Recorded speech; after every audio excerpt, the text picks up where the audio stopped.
Celui qui va s'exprimer maintenant va peut-être vous surprendre un petit peu. Parce qu'il n'est pas de Calédonie Ensemble. Il ne partage pas notre vision, notamment du développement économique, parce qu'il est d'une sensibilité plus libérale. Mais il partage deux valeurs essentielles avec nous. La première de ces valeurs, c'est qu'il est convaincu, comme nous, que l'avenir de la Nouvelle-Calédonie doit continuer à s'écrire au sein du vaste ensemble de libertés qu'est la République française. La deuxième valeur qu'il partage avec nous, qui est fondamentale, c'est qu'il croit que nous ne pourrons maintenir la paix en Nouvelle-Calédonie qu'en nous montrant dignes et en étant capables de poursuivre la poignée de main entre Jacques Lafleur et Jean-Marie Tjibaou par le dialogue.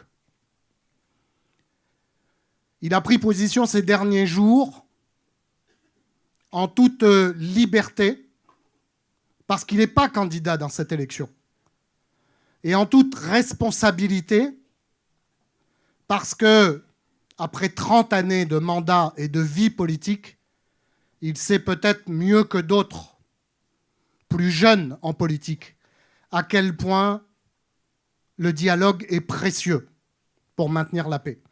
Il l'a fait avec un certain courage parce qu'il s'est fait pourrir pour sa prise de position, mais elle est respectable et responsable. C'est pour ça que je vous demande d'applaudir sous un tonnerre d'applaudissements Monsieur Gaël Yano.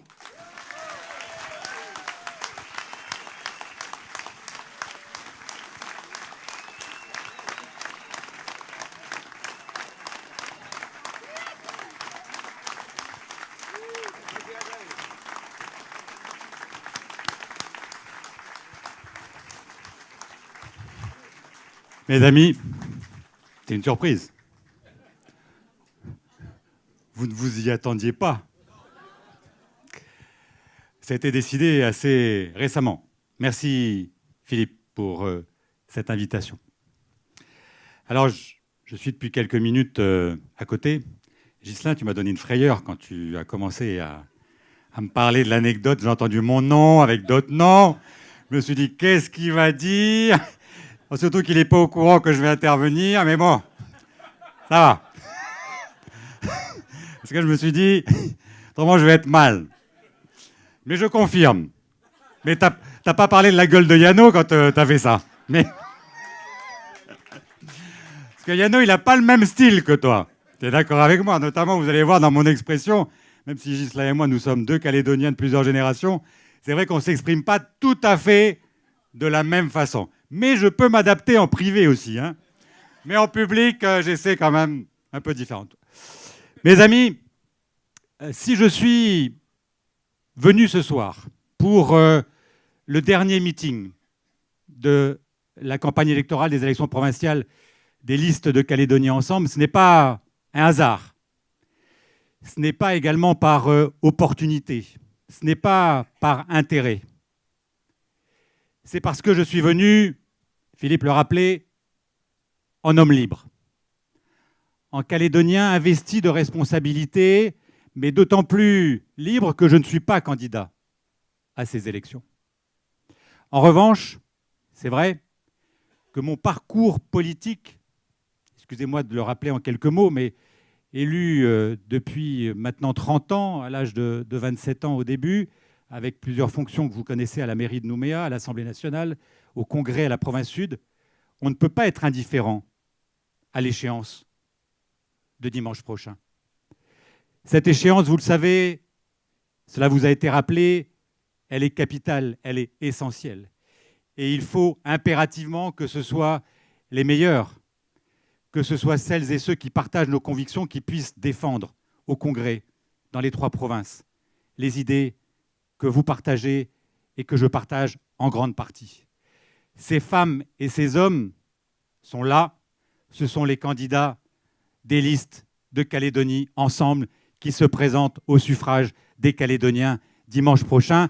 C'est pour ça que je suis venu ce soir les soutenir.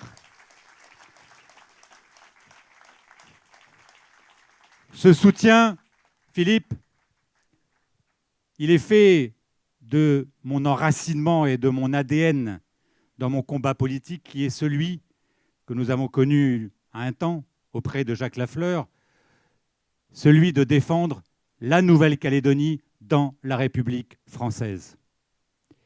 C'est ce qui fait mon engagement politique. Et je constate d'ailleurs depuis quelque temps qu'il y a une nouvelle université, en dehors de l'université de la Nouvelle-Calédonie, ou une nouvelle académie, qui attribue des brevets ou des diplômes de non-indépendantisme ou de loyalisme.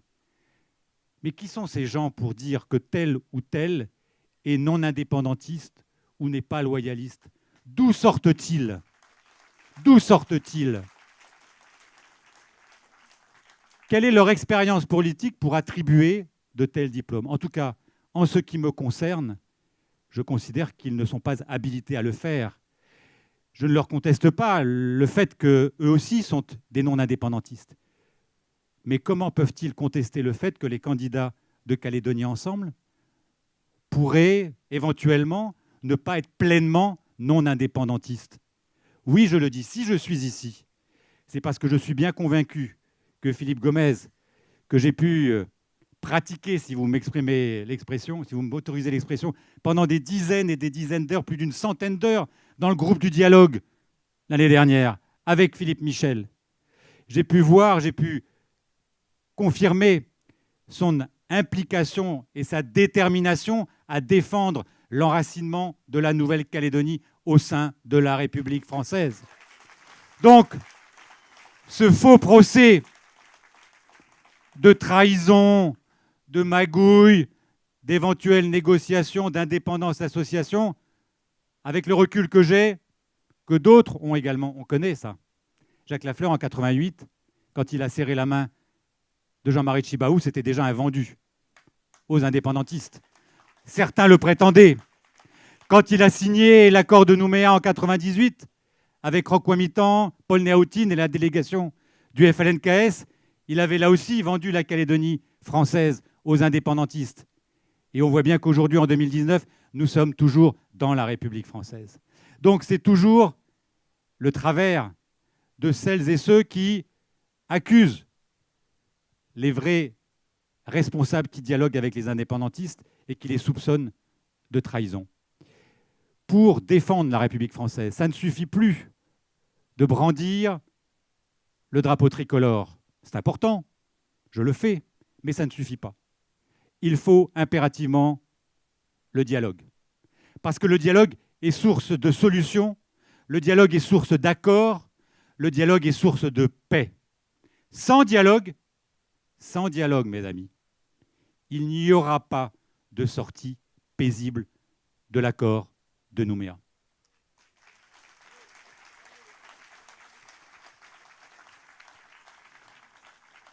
Philippe Gomez, Philippe Dunoyer, Philippe Michel et tous les autres responsables de Calédonie Ensemble l'ont bien compris lors des discussions avec les indépendantistes dans le groupe du dialogue qui avait été créé par le Premier ministre en décembre 2017. C'est la raison pour laquelle je suis resté. C'est la raison pour laquelle je n'ai pas accepté que d'autres quittent la table.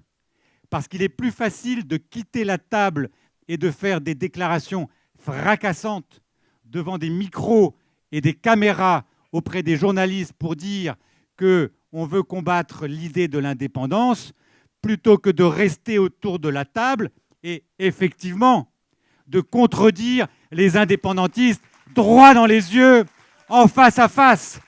Ça, mes amis, c'est plus difficile. C'est plus difficile. Mais ça se voit moins parce qu'il n'y a pas de projecteur et il n'y a pas de caméra. C'est ce que nous avons fait avec Philippe Gomez, c'est ce que nous avons fait également avec Philippe Michel et avec Philippe Dunoyer. C'est la raison pour laquelle j'ai considéré et je considère avec beaucoup de réflexion, beaucoup de recul, avec un esprit de responsabilité, avec, je vous le dis, une certaine gravité. Vous avez pu voir, jusqu'à il y a quelques jours, je ne me suis pas exprimé. Je vous ai écouté. Je vous ai observé. J'ai également fait de même pour les autres candidats. J'ai lu attentivement les programmes. Et au fond de moi-même, le Calédonien que je suis, avec les responsabilités que j'ai rappelées, le vécu que j'ai, eh bien, je considère clairement aujourd'hui que le meilleur choix à faire pour l'ensemble des Calédoniens de la province nord, des îles de la province sud, est de voter pour les listes Calédonie Ensemble dimanche prochain pour un meilleur avenir dans la paix et dans la France. Merci, mes amis.